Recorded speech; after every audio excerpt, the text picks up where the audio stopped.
Hey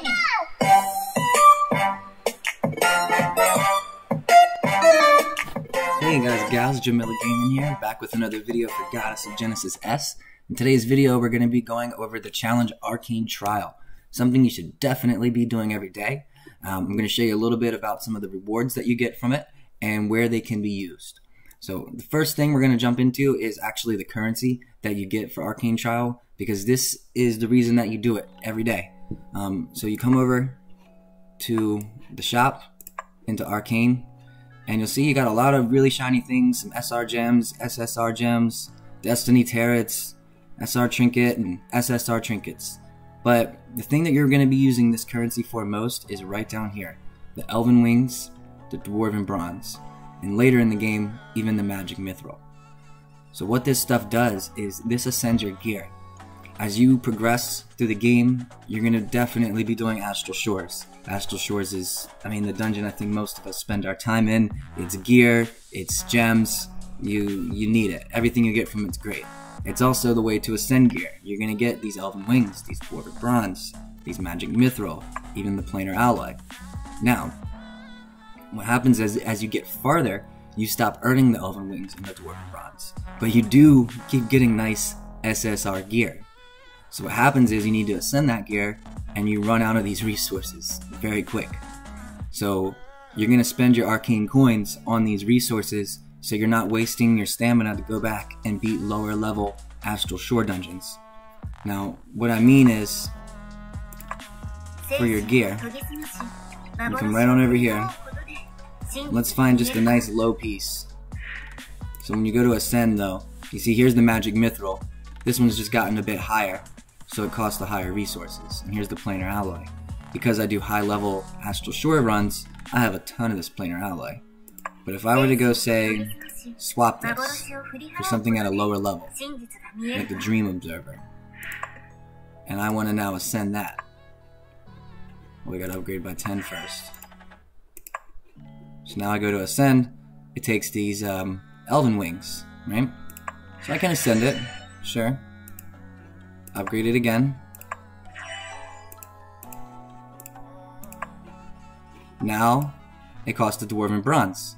So I can go beat a low level Astral Shore run, waste my stamina for gems I don't need and gear I don't need just to get Dwarven Bronze. Or I can go right into the Arcane shop. I can buy some Dwarven Bronze for my Arcane coins. I've already done it today, as you can see, so I'm pretty low and I can't really buy any, but that is what I do with them all the time.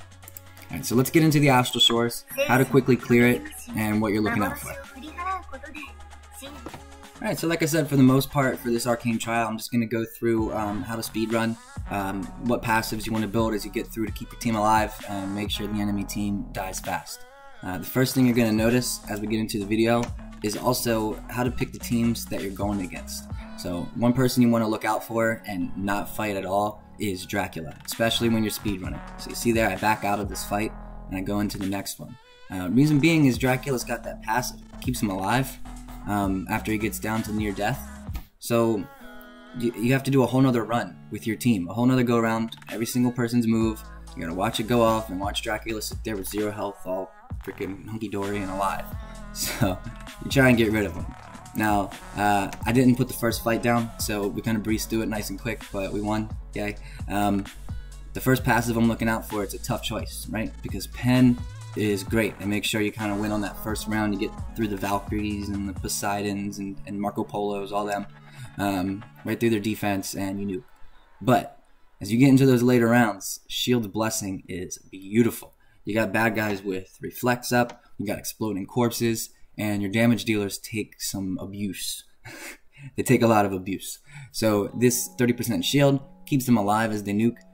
You can combine it with another passive, which you'll see later in the run, to kind of heal them up when the round starts. And that's really all you need to worry about. You don't even have to bring a healer into your team. If you're not able to kill them in the first round, then a healer and support role could work very well. So here we are. As I decide and struggle on which passive to take, I end up going with Shield's Blessing because that's a good one.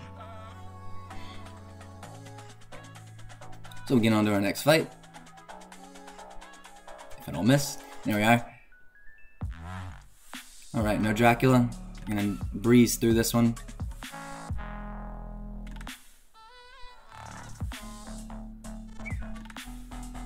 Yeah, I mean, they're just quick nukes. And Valkyrie dead. Merlin with a quick twirl. And the next passive, block.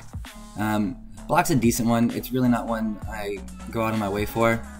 I thought about refreshing there, but I didn't. But having a Valkyrie or a tank that does protect block's decent because they're going to be hopping in front of your squishies as the enemy team goes to kill them. So there's a Dracula, getting away from that one. Another Dracula, so you'll see what I mean here as far as how he delays your fights.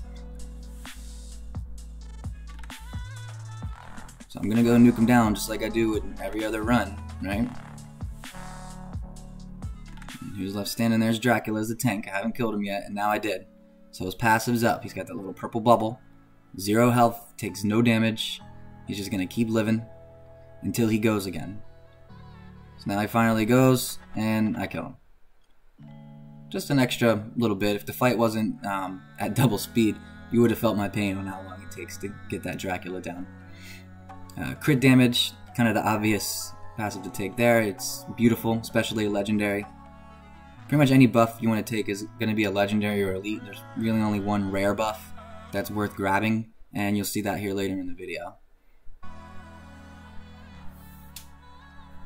You're thinking about putting in an actual support that is useful, but I decided not to. We don't need them for this video. Nuke down.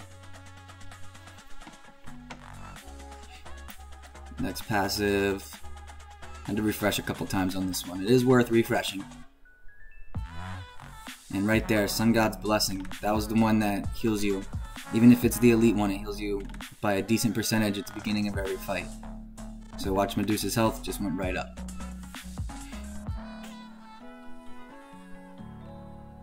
And we're really just nuke him down pretty quick.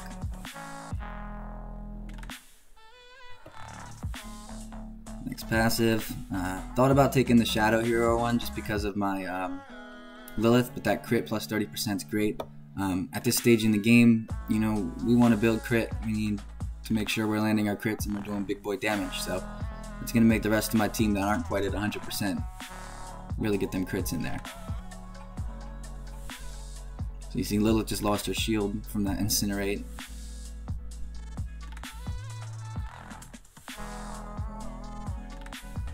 Another win. Merlin with the quick twirl.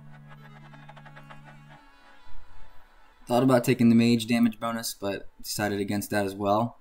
And here's the first rare one, and the only rare one worth taking is the speed plus 20. Just to make sure you go first, you don't have the Poseidons and the Medusas getting out ahead of you to CC you.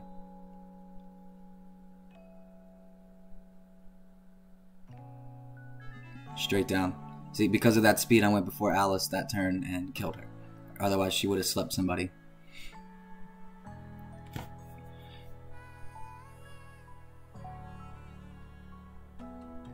And to refresh again on this one, I'm going to go with Resilience. Those last couple rounds, they do end up hitting us a few times, so Resilience is great to make sure that the enemy doesn't land criticals on you. Definitely build Resilience on your tanks. Alright, so this time, even with our speed, Medusa went first. She froze up my Poseidon, but it really didn't matter, because they're all dead. Resilience on the Valkyrie was great.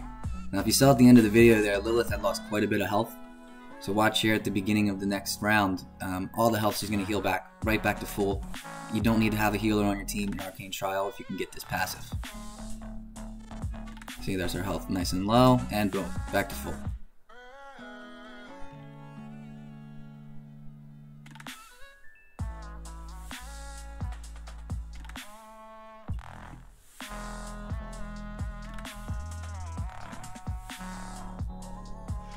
Alright. And then here, thinking about taking the heal all surviving heroes passive, but the rare one's really not worth it. Even the higher level ones aren't all that. Accuracy is a great passive. We want to make sure our damage dealers land their hits, especially on this last round. This one can get tough. I do still lose people sometimes on the last round. So obviously we see that one has Dracula, so we go to the next one. And let's see what they're working with. Most likely we'll nuke them right down.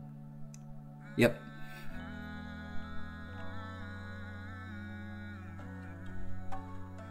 Alright, so that's Arcane Trial. Like I said, pretty easy. You'll run into some struggles sometimes. You can only revive 2 people a day, and then you get your revival spring there at the end to revive 1 extra hero if you need to. Usually I like to use the Spring of Life. Alright guys and gals, so that's the Arcane Trial. I hope you all are able to learn something. If you have any questions, leave a comment down below. Happy to answer out anything that you guys might think is on your mind. Also, please leave me a like, leave me a subscribe. Once we get to 100 subscribers, I'll go ahead and get rid of this background for you. I'll get a green screen and start bringing more content. Stuff that is just enjoyable to watch and a little more of it. Alright? Thanks for watching. See y'all in the next video.